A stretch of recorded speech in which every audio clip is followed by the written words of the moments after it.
When I left on Wednesday, I told you not to make everything more stupid or no one would be going to Disneyland. No Disneyland for anyone. No Disneyland, you understand me? I'm turning this car right around. I'm Ben Shapiro, this is The Ben Shapiro Show.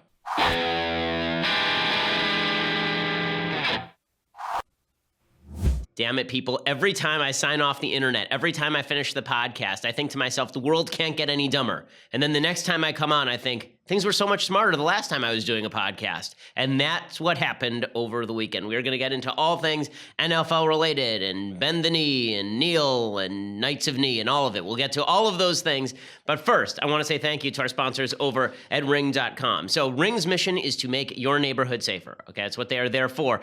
Burglars like to ring your doorbell, find out whether you're home, and then break into your house. This is how they don't get shot. Well, one of the ways that you can prevent them from doing this is when they ring the doorbell and you have a Ring video doorbell, then you can actually see their face. You can talk back to them. If you are 3,000 miles away, they will think that you are still at home. Plus, you have the capacity to actually call the police from your Ring video doorbell.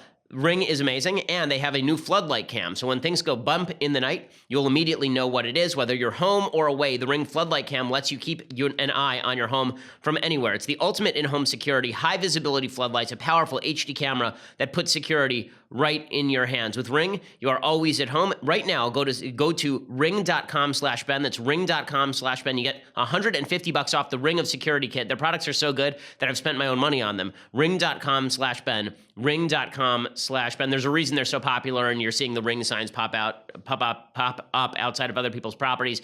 You should join the club. Ring.com/Ben for $150 off their Ring of Security Kit. Again, use that /Ben so that they know that we sent you. Okay, so as I say, everyone's a moron. That is the quick summary of today's episode, so we can skip the rest of the show. Okay, so the stupidity begins with the NFL. Everybody's trying to blame Trump for the advent of the stupidity. Now, Trump has his own brand of silliness that he has injected in here, and I actually don't think it's politically silly. I think it's bad for the country, but I think it's politically smart. But we need to start off with a simple fact. The NFL politicized itself years ago. Okay, this idea that Trump politicized the NFL is sheer nonsense. It's just not true. The NFL made a conscious decision to allow politics on the field. Okay, they've done this for years. In 2014, you recall, after the Michael Brown shooting in Ferguson, Missouri, the St. Louis Rams came out on the field and did the infamous hands up, don't shoot pose as they were coming out of the tunnel onto the field. Big deal at the time. Did they get fined? They did not get fined. It was nothing from the NFL was fine with it. No problem. Okay, then in 2016, Colin Kaepernick decided that he was going to kneel down for the national anthem during a preseason game. Did the NFL fine him? No, they did nothing. But what did the NFL do? They threatened the Dallas Cowboys with fines if they wore police decals in the regular season on their helmets after there was that shooting of police officers by a Black Lives Matter associated radical in 2016. So here's the headline. If you had the decal on your helmet, they would not allow you to wear the decal on your helmet. Okay, same year. If you wanted to wear cleats that paid homage to victims of 9/11, the NFL said you were not allowed to do this. Some players did it anyway, and then the NFL ended up waiving the fine. But if you wore even special breast cancer gear, then the NFL threatened to fine you. If you did an end zone dance that was too provocative, the NFL fined you. So the NFL cracked down on everything except for leftist political expression. Everything except for leftist political expression. I assume that, the response would be, well, they didn't crack down on Tim Tebow, except that Tim Tebow kneeling to do his own private prayer is not really a political presentation. Kneeling for the national anthem pretty clearly is. So the NFL had politicized itself long ago. And then President Trump decided to step in. So let's be clear about something. There was a consensus until the middle of last week, until Wednesday of last week, when last we left our story. There was a consensus in the United States. Kneeling for the national anthem is a stupid thing to do. It is an unpatriotic thing to do. This was the general American consensus. Now, there were some people who said, well, it's still patriotic to kneel for the anthem because you're really trying to say that the anthem isn't being fulfilled in the way that it was meant to be fulfilled. Okay, you made the statement about the anthem. The anthem is one of the few unifying features of American life. The American flag, the national anthem, these are unifying features of American life. And to kneel for the anthem suggests that you are anti-American. Okay, it does. There are plenty of ways to protest against police brutality or systemic racism if these are things that you feel the necessity to do. Listen, I think that you're wrong. I think that you are operating on faulty assumptions. According to the Washington Post, there have been 761 police shootings this year. Nine of them were of an unarmed black person. And of those 9, not all 9 were cases in which the person was just sitting around doing nothing. In many cases, there's serious questions about confrontations with the police. So the idea that cops are going around shooting people is in and of itself ridiculous, that they're going around shooting people based on race. Not a lot of evidence to support that. That said, if you want to protest, there are plenty of ways to protest. Making the specific statement that you're going to bow down during the national anthem on national TV, it's a statement. It's a political statement, and it says that America is inherently steeped in racism, founded in racism, and inescapably tied to racism. Okay, that's what that says. So Americans didn't like that. If you look at the polls, Americans didn't like this, and it was actually hurting the NFL's ratings. The NFL had a trio of serious PR problems before the middle of last week. The NFL had the CTE scandal. You know, the fact that if you get hit in the head many times, then you are likely to end up, or it's possible that you end up with brain damage that could end with early death. CTE is a brain disease in which you get plaque in your brain, essentially, and that comes from too many hits to the head. So that was one thing the NFL had to deal with. The NFL also had to deal with a serious spate of domestic violence incidents where a bunch of their players were knocking around women. And the NFL, you recall this with Ray Rice, the NFL didn't know what to do. They sort of said that they were going to do something, then they didn't do anything, and then they did something again. So that was the second thing. And then they had the Kaepernick thing. All of this was contributing to a drop in ratings for the NFL. And in fact, J.D. Power did a poll, and it showed that for whatever number of people were not watching the NFL anymore who had watched before, 26% of those people said that their number one reason for turning off the NFL was the national anthem protests. They didn't like the politicization of sport, which makes sense. We have to have a water cooler culture. We have to have something in common. We don't have politics in common. We don't have church in common. We don't even have entertainment in common. But sports seemed like a pretty easy one, right? A bunch of people run around after a ball. How do you screw that up? Well, we found a way to screw it up. So the NFL was facing all of these problems. So there was a consensus. The consensus was people like Colin Kaepernick, dolts, doing stupid things, not good for the country. But should Colin Kaepernick be fired because of that? Probably not. Most people didn't really feel like it was necessary to call for a firing. Didn't really feel like it was important to call for a firing. Or if the owners wanted to fire on their own recognizance, that's their problem. I mean, right? It's a private business. If they want to fire Kaepernick, they can fire Kaepernick. That's their call. What it is not is the government's job to get involved. The government should not be involved in this. Now, the reason those of us on the right thought this is because we don't like when the government or government actors sound off on these issues generally. Right? How would we feel if President Obama had said about Brendan Eich, the former CEO of Mozilla, that it's a good thing that Mozilla fired him? After all, the guy was for traditional marriage. I mean, that's pretty discriminatory. We would have all been fighting mad. We would have said, what business is it of the President of the United States to make noises about that? Imagine for a second the counterfactual. Let's say Tim Tebow gets down on a knee, but he doesn't just get down on a knee to pray. He gets down on a knee because he is overtly protesting the abortion culture in the United States. And let's say that Barack Obama is the president, and he comes out and he says, that's inappropriate. Sports is sports. Cut that stuff out. I hope Tim Tebow gets fired. Somebody needs to fire Tim Tebow. Let's boycott the NFL until Tim Tebow is fired. We all would have said, wait a second. Is that the job of the president? Like, it's our job to decide whether or not we want to watch a game. It's the owner's job to decide whether or not somebody gets fired. So this was the consensus. Stupid politics are stupid.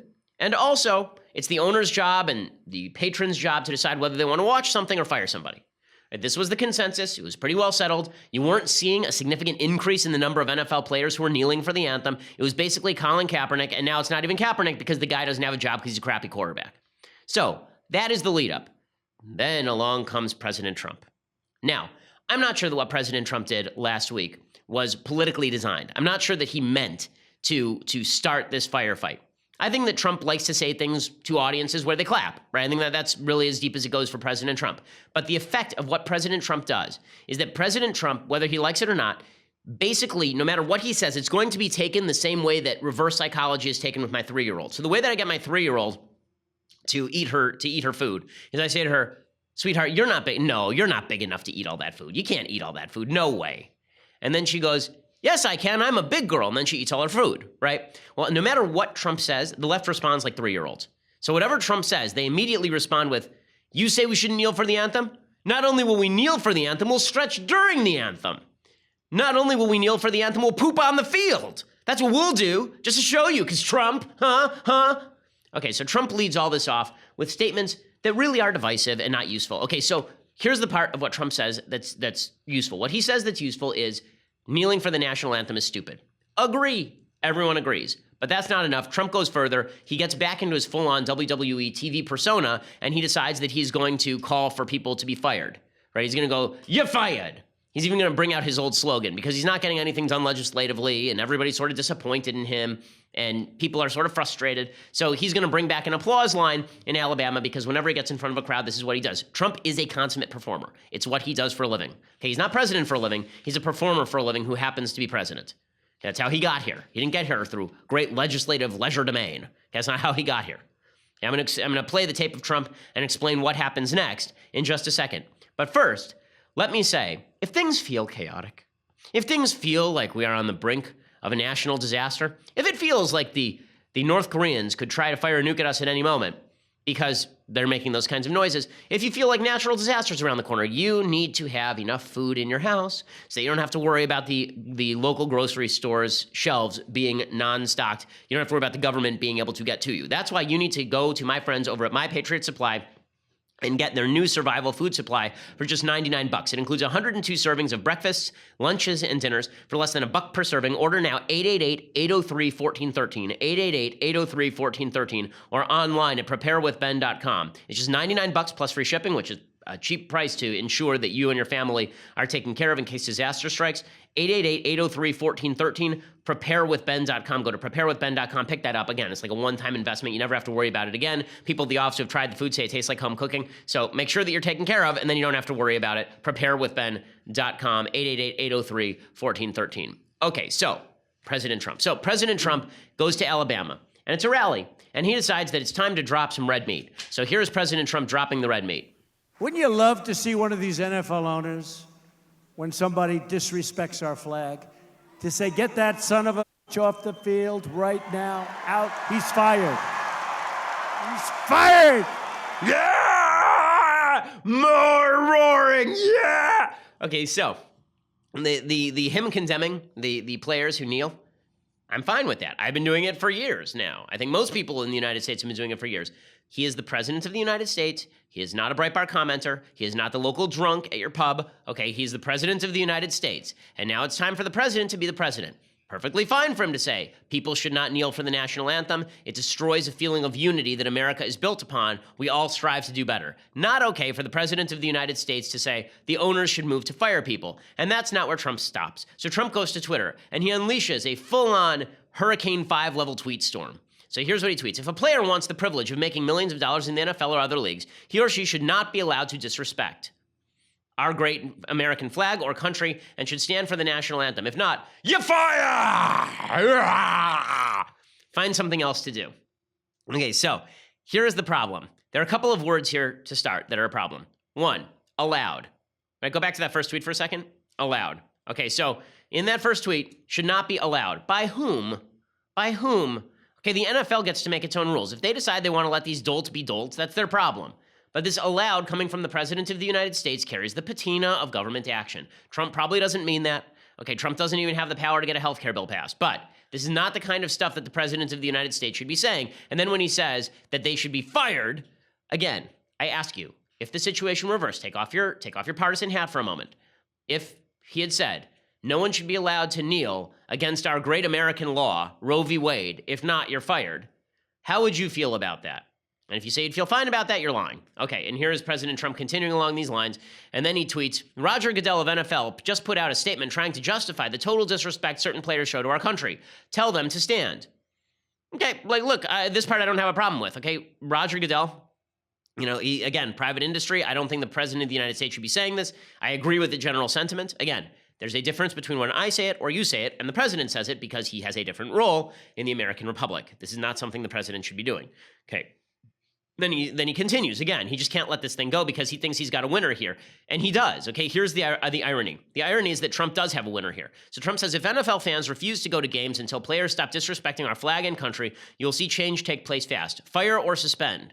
So now he's openly calling for people to boycott a particular business until they suspend or fire someone. Imagine if Barack Obama said, everyone should stop patronizing Chick-fil-A until the owner of the business is moved out of power. Would that be okay?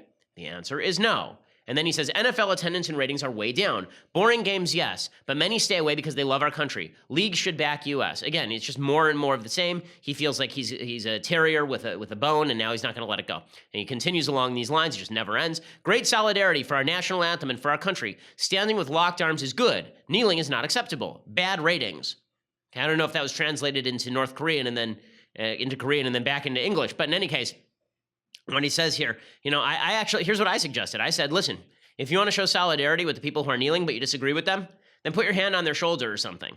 And then say after the game, I disagree with him, but it's his right to say what he wants to say, and that's America.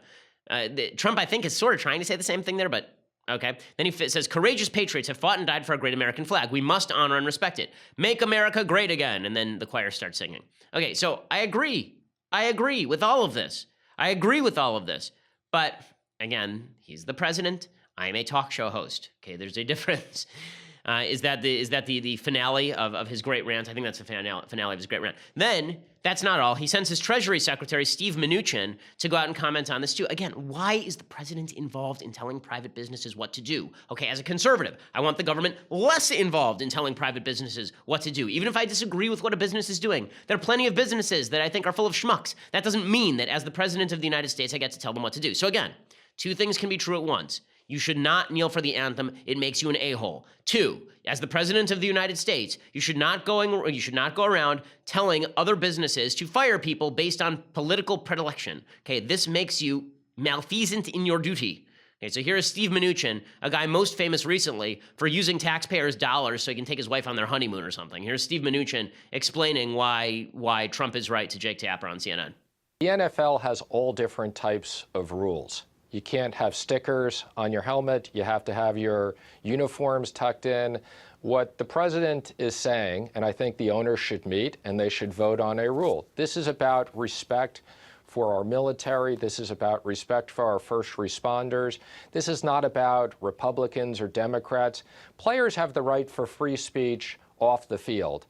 On the field, this is about respect for lots of people, and I don't understand why there's rules that when the Dallas Cowboys wanted to put stickers on their helmets out of respect for people there, they couldn't do it. Okay, I agree with all the things that he's saying right now. Why is the Treasury Secretary of the United States commenting on this? Why? Okay, we complained when Barack Obama and his government got involved in trying to regulate the name of the Washington Redskins, and we said, why are you talking about this? Go do your stupid job, you stupid. Okay, and now everybody's talking about, okay, so why is this really happening? It's because Trump's actually doing something quite clever. Okay, whether he means to or not, what he's doing right now is quite clever. What he is doing is he is saying, I am on the side. Right here, I'm on the side of the national anthem and the flag. I love it. It's great. And then he knows the Democrats are going to respond like 3-year-old children. They're going to say, yeah, well, you like the flag? You like the anthem? Well, screw you. I hate the anthem. I hate the flag. And that's exactly what Democrats do. Okay, naturally, this is exactly where Democrats go because they just can't help themselves. So here's a former Maryland Democratic representative saying that all NFL players should kneel in response to Trump. Right? She said, Sunday, I hope every NFL player takes a knee in solidarity with Colin Kaepernick against the white supremacist who squats in our White House. So what happens? A lot of the NFL players do. They decide that they hate Trump so much they're going to kneel for the anthem. So here's what the left sees and here's what the right sees, because we now live in completely different bubbles, right? We don't have conversations with each other. We don't talk with each other. We don't try to understand each other. So here's what the left sees. The left sees a bunch of people kneeling to protest a president of the United States making statements that are beyond his ken. Right? The president should not be commenting on this, so let's all kneel in solidarity to show that we don't like what the president said. Here's what the rest of America sees. They see a bunch of people kneeling during the national anthem that people have fought and died to protect. They see a bunch of people disrespecting the flag that a bunch of people have fought and died to respect. So what the left did is they took an unpopular protest movement, a protest movement that no one on the left was seriously backing, and then they made it their rallying cry. This is what we're going to rally around now, is this unpopular, stupid thing. And Trump's standing over here going, I love the flag. It's great. Look at all these people kneeling. It's not about me. They hate the flag. They hate the national anthem. Meh.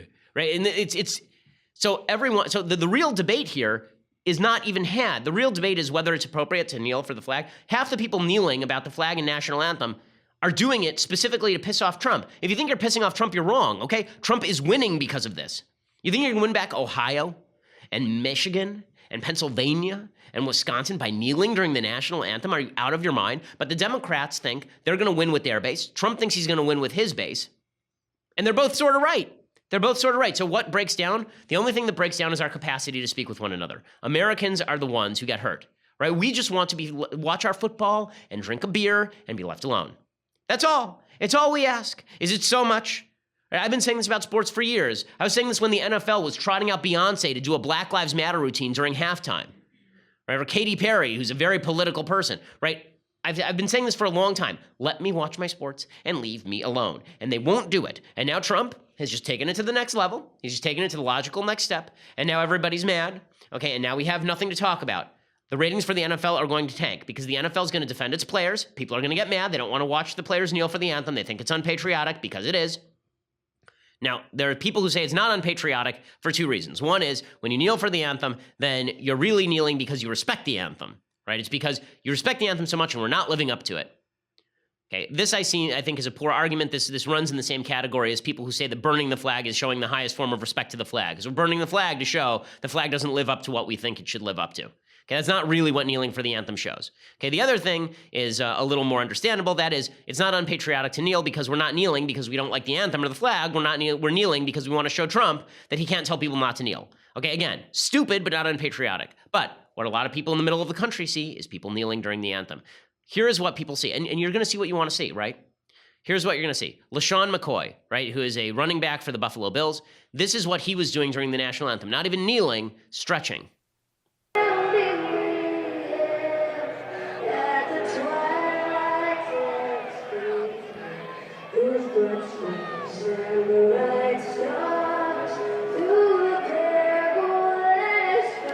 Okay, that's a garbage thing to do. I don't care what reason you're doing that for. Stretching during the national anthem is a garbage thing to do. It's not even kneeling, right? Kneeling is bad enough, but stretching is really just you being a garbage person. So President Trump thanks LaShawn McCoy for his campaign donation 2020. Because I promise you, this helps Trump. This helps Trump. And then it becomes a big thing, right? You've got national anthem singers who are kneeling. You had one do it at the Seahawks-Titans game. Right, so you've got the color guard out there, and the color guard is out. These are men and women serving in our American military, standing there for the flag, and the national anthem singer is kneeling in front of the people who are willing to spend their lives and their lifeblood protecting that flag in this national anthem. It's gross.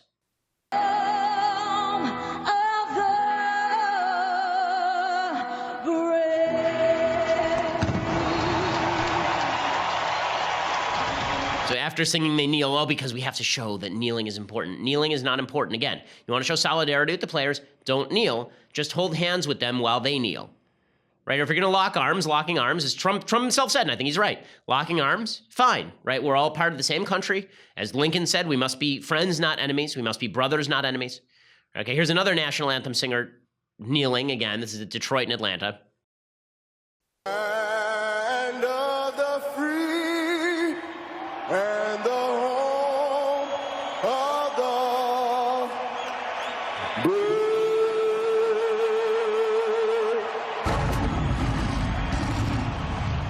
Okay, so there are a lot of places where people were booed, right? The Patriots, for example, were booed. A bunch of them kneeled, and the crowd booed them, which I think is totally appropriate.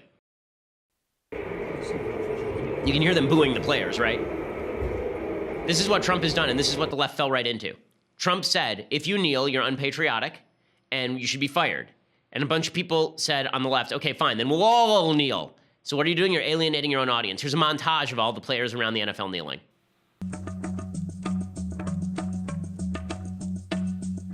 Okay, you can see this is the Cleveland Browns who knelt and then just kept kneeling throughout the game because they stink.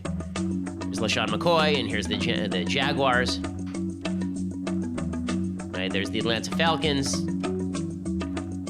So some people were locking arms. Okay, so now I'm going to show you how this breaks down because of what Trump did. Instead of this being a debate about kneeling, about police brutality, it's turned into a debate about the national anthem itself and about Trump. Trump has taken what was a tiny protest movement and turned it huge, and in the process polarized the country in a politically intelligent way, but in a way that's not very good for the country. I'm going to get to the hero of last night, okay, the hero of yesterday, and some of the villains.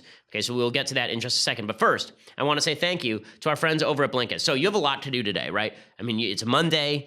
You just came off a really stupid weekend. And so now you have a backed up email. You got a lot of work to do. You're not going to be able to spend a lot of time reading, are you? Just things that you want to read. Well, that's why when you get in the car, it's time for you to turn on Blinkist. You need to download the Blinkist app because it allows you to go through the world's best books in 15 minutes or less. They boil down the main points of books into 15-minute power packets they call blinks.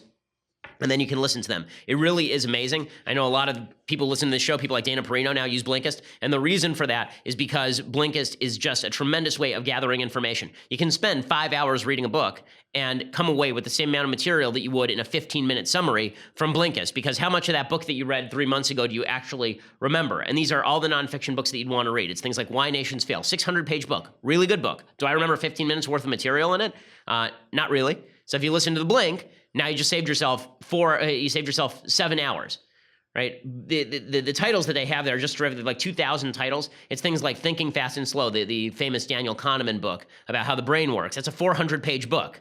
Okay, what are you going to remember from it? 15 minutes worth of material, probably. That's why Blinkist works. Blinkist right now has a special offer just for our audience. Go to Blinkist.com/Ben right now, and you get your free trial or 3 months off your yearly plan when you join today. That's Blinkist, Blinkist, Blinkist.com/Ben to start your free trial, or you get 3 months off your yearly plan. Blinkist.com/Ben. If you're an information junkie like I am, Blinkist is indispensable. Go and check it out and make sure that you use /Ben so that they know that we sent you. Okay, so the big hero of yesterday, when all was said and done, was not any of the players who were kneeling. It was one player on the Pittsburgh Steelers. His name is Alejandro Villanueva. He did 3 tours, I believe, in Iraq and Afghanistan. And he is a West Point graduate. He's an offensive tackle for the Pittsburgh Steelers. The entire Pittsburgh Steelers team decided that it was necessary not to come out for the national anthem over all of this stupidity.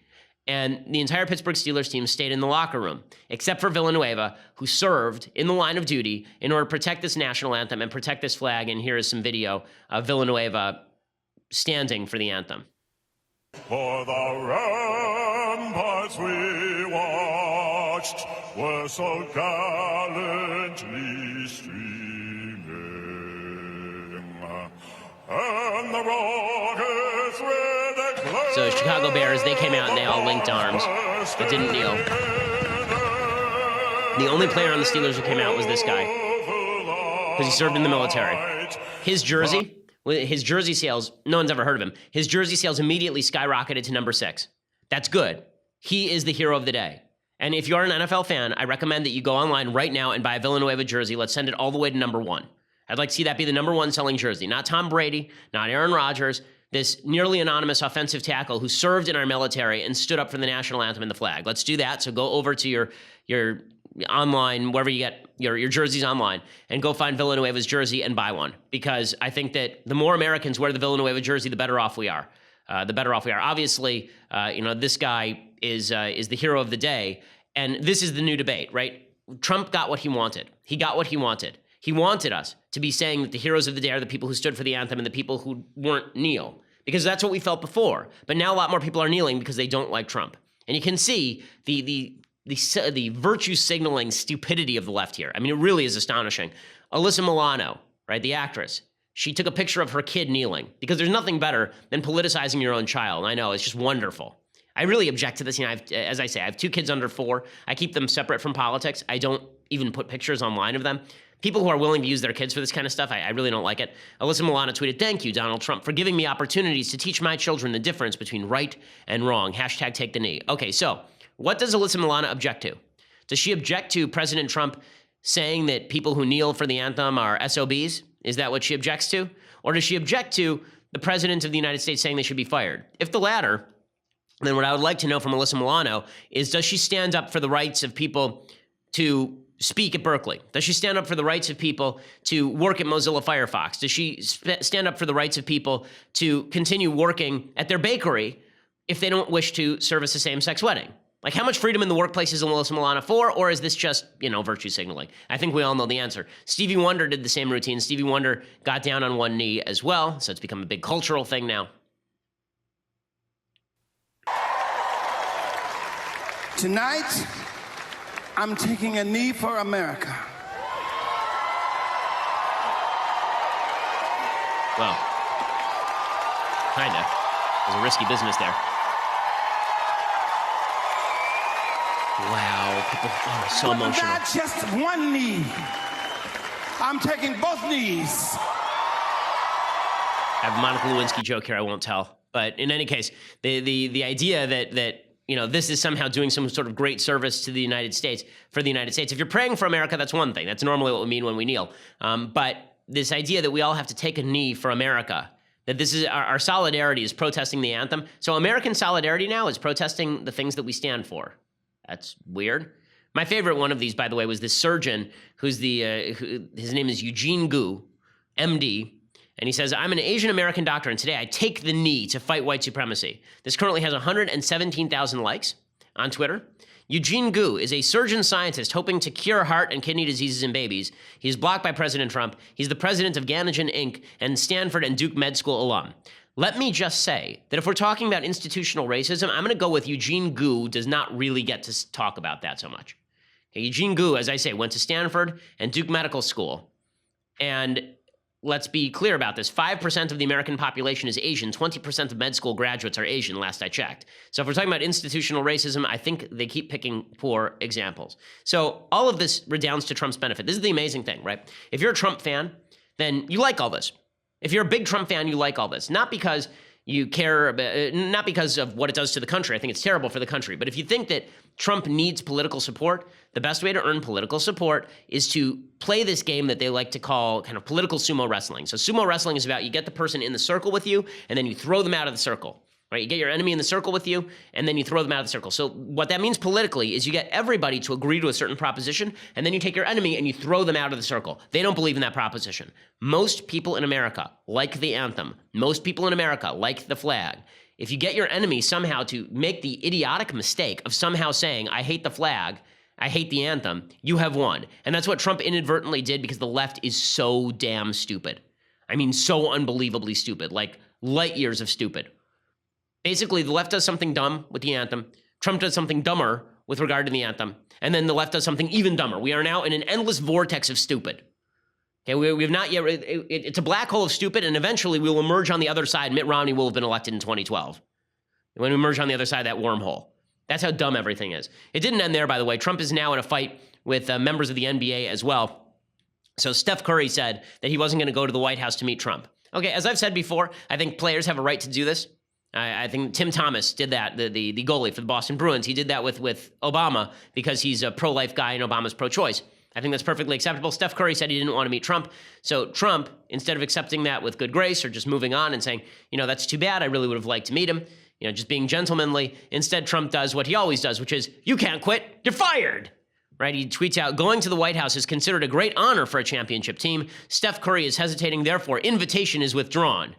He wasn't hesitating. He said he wasn't going to come. So again, that's the same thing that Trump did with his Economic and Jobs Advisory Council. You remember this after Charlottesville. All of them quit, and he said, you can't quit. I've disbanded your council. Now, so Curry immediately responded by taking the high road. He said, this is beneath the president. It's kind of, surreal, to be honest. Just,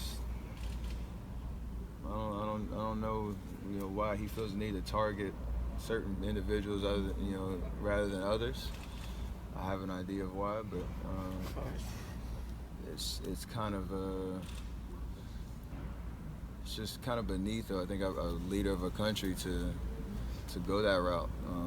It's not what leaders do. So the left loves this battle. LeBron James also sounded off because we definitely needed the king to sound off on all of this. Our lives would not be complete without LeBron James' political commentary. Here he is. Just a little frustrated, man. Just because this guy that we've put in charge has tried to divide us once again. And obviously, we all know what happened with Charlottesville and the divide that caused. And now it's even hitting more home for me now, even more because he's now using sports as the platform to try to divide us. Right. Okay. So, I love again that LeBron James had no problem with Colin Kaepernick dividing us or President Obama dividing us, but Trump is the one who's dividing us. And this is the point. Okay. We are now living, Dwight Eisenhower talked about the idea of this military industrial complex. We're going to get into wars that were stupid because we have this military industrial complex that has an interest in building up our armaments and then using them. So we'll get into wars that are dumb. This is what Eisenhower said in his farewell address in 1961. Okay. Well, when it comes to political cultural entertainment. We have a political entertainment wing, a political entertainment complex that has an interest in culture wars, stupid culture wars that don't benefit anyone except the politicians and the cultural figures. That's it. They don't benefit Americans. They don't help the country. They don't tie us closer together. They divide us. Right now, we're supposed to choose sports. Like if you love America, you're supposed to choose NASCAR. And if you hate Trump, you're supposed to choose the NFL and the NBA. This is the game that we're going to play now.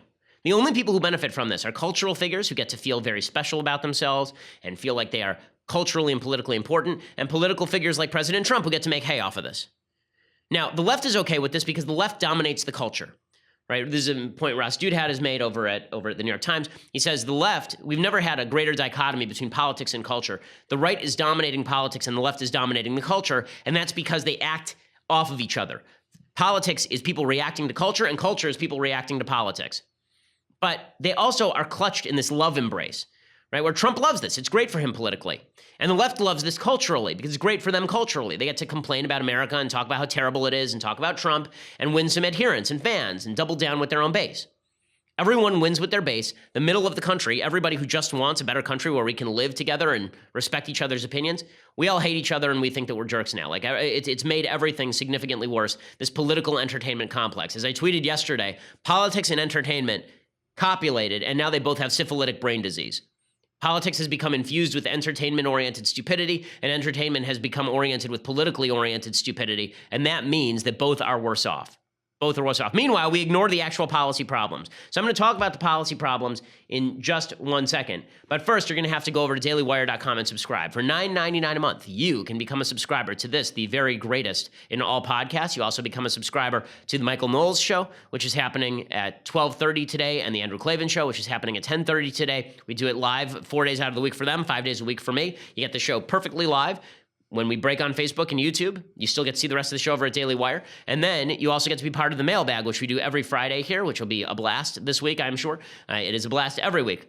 Plus, you get the website with banner ad-free, and you can download the show later ad-free. So you get all of those things for $9.99 a month subscription. If you want the annual subscription, then all you have to do is spend $99 a year, so you get a big discount from the monthly, and you will also receive, as our gift to you, this Leftist Tears hot or cold tumbler. Okay, the greatest in all beverage vessels. It will make your life better in every conceivable way. It is made for capturing the bodily fluids that come from the eyes of leftists. That's why it says upon it, Leftist Tears, hot or cold. So $99 a year, and you get that. So check that out as well. If you want to check us out later, just listen. Go over to iTunes or SoundCloud. Go over to YouTube. Hit subscribe. We always appreciate your subscribership and your reviews. We are the largest, fastest growing conservative podcast in the nation.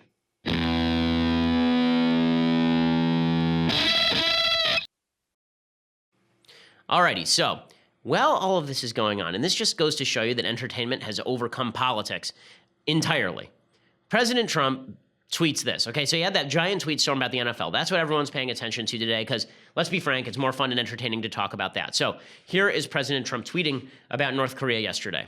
Okay, here is what he tweeted. Just heard Foreign Minister of North Korea speak at UN. If he echoes thoughts of Little Rocket Man, they won't be around much longer! Exclamation point. So the president of the United States is threatening nuclear war and calling the dictator of North Korea Little Rocket Man. Now, so he's adding it's like Little Marco and Rocket Man. So that's exciting. This happens, and the blowback is zero. Why? Because we've been inured to this, but we've not been inured to the cultural wars. So we pay more attention to the culture wars than, the possibility of a nuclear conflagration with another country. So that's exciting.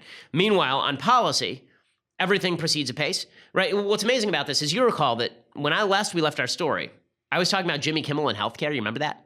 Like a year ago? Like 4 days ago? You remember that? Well, this was supposed to be the healthcare push, right? Donald Trump was going to ram through the Cassidy-Graham healthcare bill. We were finally going to repeal at least parts of Obamacare. We were going to leave the vast majority of it in place, but we were going to make some significant substantive changes to it. Trump's closing pitch was the NFL is stupid and full of sons of bitches, right? That was his closing pitch, which is just great. You remember his closing pitch on healthcare last time was, my attorney general is terrible.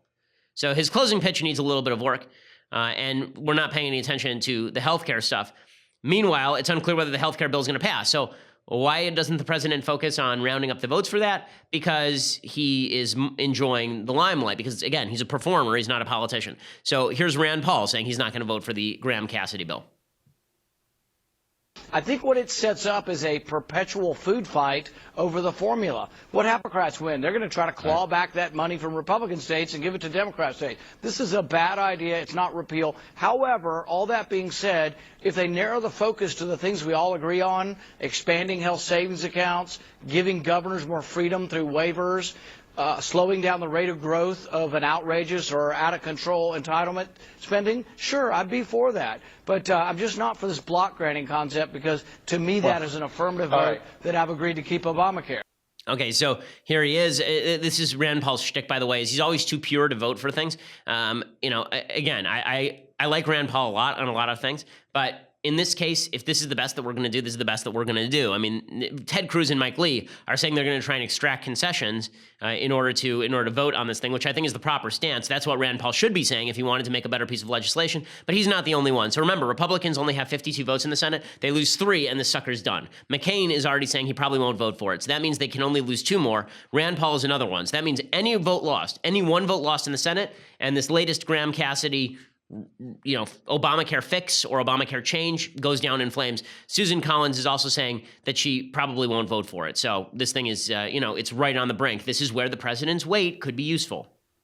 Jake, it's very difficult for me to envision a scenario where I would end up voting for this bill.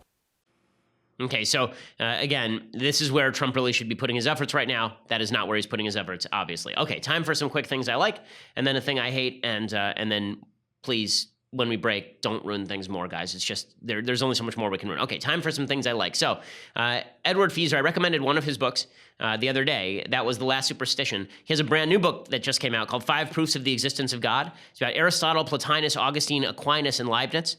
And it talks about the logical proofs for God that have been put forward over history and that really have not been well debunked by the secular theistic movement. And it is not the usual cosmological argument that you hear. Usually what you hear when it comes to the cosmological argument is everything has a creator, therefore God, right? If everything has a creator, therefore God. And then that usually leads people like Sam Harris, the atheist. I'm going to be on his podcast. That should be fun. It leads people like Sam Harris to say, well, if everything has a creator, who created God? That's not what these arguments actually say, okay? That's not what the argument is. And if you want the fully fleshed out argument in readable prose, 5 Proofs of the Existence of God by Edward Feser is quite a good book. I had an opportunity to speak with Professor Feser a little bit yesterday and clarify some of my own questions about the arguments that he was making in the book. I think that it is well worthwhile. Do I think that these are dispositive? Do I think that they absolutely prove that God exists? Do I think it's possible to argue? I think it's possible to argue with them. But I think that they are a good logical presentation of what an argument in favor of God looks like that isn't based simply on revelation. So, yeah, I think that that's a worthwhile thing. So again, 5 Proofs of the Existence of God from Edward Feser. Okay, other things that I like. I love that Nancy Pelosi, who is the least hip person in the world, although she may have had a hip replacement, I don't know, so maybe she got more hip recently. But in any case, Nancy Pelosi is very unhip, and she doesn't know who Colin Kaepernick is or what football is or why she's here or what's going on in the room around her. Here she was yesterday trying to pronounce Colin Kaepernick's name. He should see this as an opportunity. Somebody, Colin Kaepernick doing what he did, says this flag enables me to do this. Colin Kaepernick. So well done, Nancy Pelosi, demonstrating how cool you are. Okay, finally, time for a thing I hate. The answer is everything.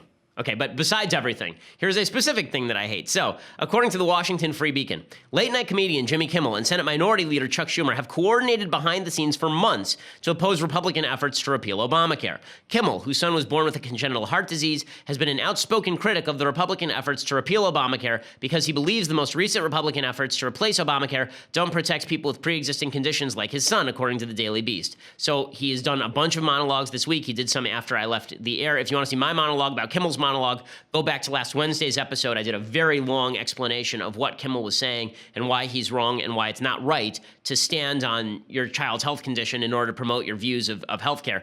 In any case, it turns out that Schumer and Kimmel were speaking. Schumer encouraged Kimmel to speak out in opposition to Graham and Cassidy's bill when it became apparent Republicans would try to pass it. So in other words, does Kimmel know anything about the bill? Did he make an independent study? No, he's a Democrat, so he talked to Chuck Schumer. He doesn't like anything that touches Obamacare.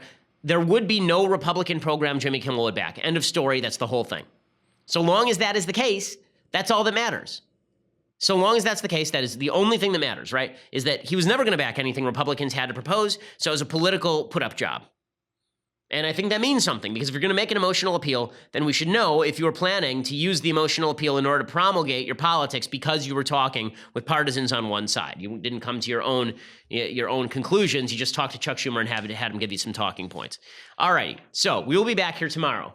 In the meantime, as I say, everything's getting ruined. Just stop it. Take a break. Go out for ice cream. Enjoy your family. Enjoy your kids. Enjoy your neighbors. We still live in the greatest country on the face of the earth. And if we would look into each other's faces once in a while, instead of trying to see into the blackness of each other's souls, the darkness of each other's souls, then perhaps we'd all be a little bit better off. I'll see you here tomorrow. I'm Ben Shapiro. This is The Ben Shapiro Show.